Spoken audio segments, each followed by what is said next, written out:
ஹரே கிருஷ்ணா. உயிரிலிருந்து உயிர் தோன்றுகிறது, பாகம் 8, அத்தியாயம் 2, அதன் தொடர்ச்சி. மறைந்த தொடர்பு. டாக்டர் சிங் கூறுகிறார், உயிர் எவ்வாறு ஜடப்பொருளிலிருந்து தோன்றியது, அதாவது ஜட பொருட்களிலிருந்து எவ்வாறு உயிருள்ள பொருட்கள் தோன்றின என்பதற்கான பல விஞ்ஞான தத்துவ விளக்கங்கள் உள்ளன. ஸ்ரீல பிரபுபாதர் அதற்கு கூறுகிறார். டாக்டர் சிங்கையே ஒரு விஞ்ஞானியாக கருதி இந்த பதிலை கூறுகிறார். அப்படியானால் தற்போது உயிர் ஏன் ஜட பொருளிலிருந்து தோன்றுவதில்லை விஞ்ஞானி அவர்களே என்று டாக்டர் சிங்கிடம் கேட்கிறார்.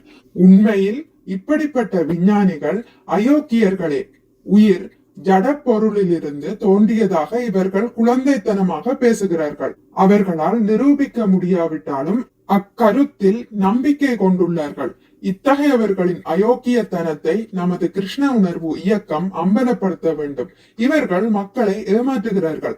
கடந்த காலத்தில் உயிர் ரசாயன பொருளிலிருந்து தோன்றியது என்றும் பிற்காலத்திலும் அவ்வாறு நிகழும் என்றும் கூறுபவர்கள் ஏன் தற்காலத்திலும் உயிரை ரசாயன பொருளிலிருந்து தோற்றுவிக்க கூடாது? இது குழந்தைத்தனமான அபத்தமாகும். உயிர் ரசாயன பொருளிலிருந்து தோன்றுகிறது என்பதை தற்போது நிரூபிக்க முடியாதவர்கள் முற்காலத்தில் உயிர் ரசாயன பொருளிலிருந்து தோன்றியது என்பதை எவ்வாறு அறிவார்கள்? டாக்டர் சிங் கூறுகிறார், அவர்கள் அனுமானிக்கிறார்கள். ஸ்ரீல பிரபுபாதா அதற்கு விளக்கம் கூறுகிறார். அனுமானங்கள் விஞ்ஞானம் ஆகாது. அனுமானம் அனைவருக்கும் உரியதாகும். ஒவ்வொருவருக்கும் ஒவ்வொரு விதமான அனுமானம் இருக்கலாம். ஆனால் அவற்றை நிரூபிக்க வேண்டும். உயிர் உயிரிலிருந்து தோன்றுகிறது என்பதை நம்மால் நிரூபிக்க முடியும். உதாரணம், இனவிருத்தி. தந்தைக்கு குழந்தை பிறக்கிறது. இது நாம் யாவரும் அறிந்த உண்மையே. உயிருள்ள தந்தையிடமிருந்துதான் உயிருள்ள குழந்தை தோன்றுகிறது. அப்படி இருக்க உயிர் ஜட பொருளிலிருந்து தோன்றியது என்று எப்படி அவர்கள் கூற முடியும்? உயிர் உயிரிலிருந்து தோன்றுகிறது என்பதை நாம் எளிதில் நிரூபித்து விடலாம். அனைத்து உயிர்களுக்கும் மூல உயிர் ஸ்ரீ கிருஷ்ணரே என்பதையும் நிரூபிக்க முடியும். ஆனால் ஜட பொருளிலிருந்து உயிர் தோன்றியதற்கான நிரூபணம் இவர்களிடம் உள்ளதா? இல்லை. அதனால் தான் பிற்காலத்தில் நிரூபிப்பதாக ஒத்தி போடுகிறார்கள். இவ்வாறு கூறிய ஸ்ரீல பிரபுபாதா சிரிக்கிறார். கரந்தரா என்பவர் கூறுகிறார், ஏறத்தாழ உயிரணுக்களை ஒத்த அமிலங்களையும் அமினோ அமிலங்களையும் தற்போது உண்டாக்க முடிவதால் வெகு விரைவில் உயிரையே உருவாக்க முடியும் என இவர்கள் நினைக்கிறார்கள். இந்த அமிலங்களுக்கும் உயிருக்கும் இடையே ஒரே ஒரு தொடர்பு மட்டும் மறைந்திருப்பதாக அனுமானிக்கிறார்கள். ஸ்ரீல பிரபுபாதா கூறுகிறார், மறைந்திருக்கும் தொடர்பா? அது அபத்தம். அவர்களிடம் நேரிடையாக சவால் விடுகிறேன்.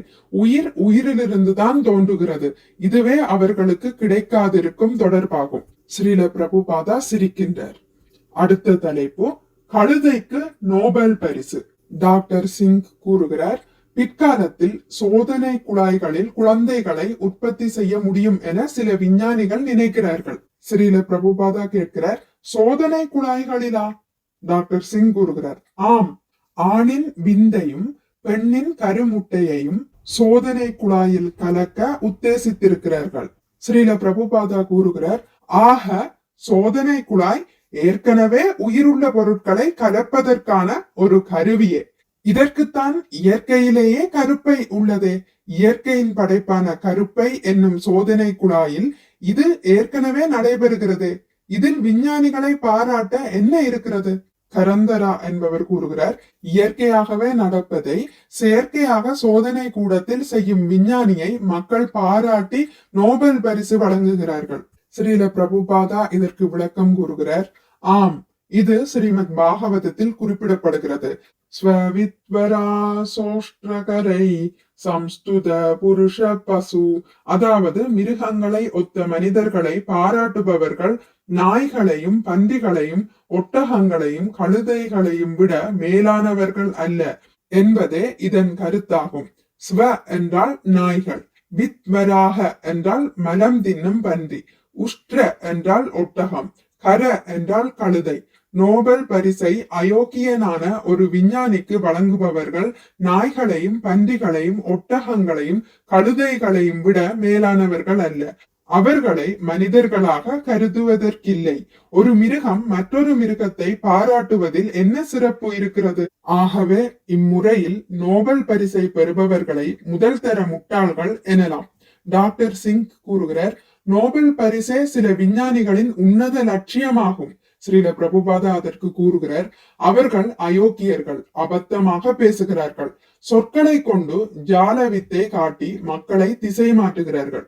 பிரம்மானந்தா என்பவர் கூறுகிறார், நோபல் என்பவர் தான் டைனமைட்டை கண்டுபிடித்தார். ஸ்ரீல பிரபுபாதா கூறுகிறார், அவரது கண்டுபிடிப்பின் காரணமாக இன்னல்களே ஏற்படுகின்றன. அது போதாது என்று மேலும் இன்னல்களை விளைவிப்பதற்காக பணத்தை வேறு விட்டு சென்றிருக்கிறார். இவ்வாறு கூறிய ஸ்ரீல பிரபுபாதா மீண்டும் சிரிக்கிறார். பிரம்மானந்தா கேள்வி எழுப்புகிறார், நாசத்தை விளைவிப்பவர்கள் அசுரர்களே என்று பகவத்கீதை கூறுகிறது இல்லையா? ஸ்ரீல பிரபுபாதா கூறுகிறார், ஆம். உக்ர கர்மாணாக்ஷயாய ஜகதோஹித, அவர்கள் அமங்கலத்தையும் நாசத்தையும் விளைவிக்க கூடிய காரியங்களையே செய்கிறார்கள். பகவத்கீதை 16.9. ஹரே கிருஷ்ணா. இத்துடன் முடித்துக் கொள்கிறேன். இனி அடுத்த பதிவில் இதன் தொடர்ச்சியான ஜடத்திற்கும் உயிர் வாழ்வனவிற்கும் உள்ள வேறுபாடு என்பதை பற்றி வாசிக்கலாம். மிக்க நன்றி. ஹரே கிருஷ்ணா. உங்களுக்கு இந்த வீடியோ பிடித்திருந்தால் லைக் பண்ணுங்கள், ஷேர் பண்ணுங்கள், சப்ஸ்கிரைப் பண்ணுங்கள். நோட்டிபிகேஷன் பெல்லை அழுத்துவதன் மூலம் அடுத்த பதிவுகள் உங்களை வந்தடையும். பகவான் ஸ்ரீ கிருஷ்ணரை பற்றி கேட்டு மகிழ்வோம். ஹரே கிருஷ்ணா.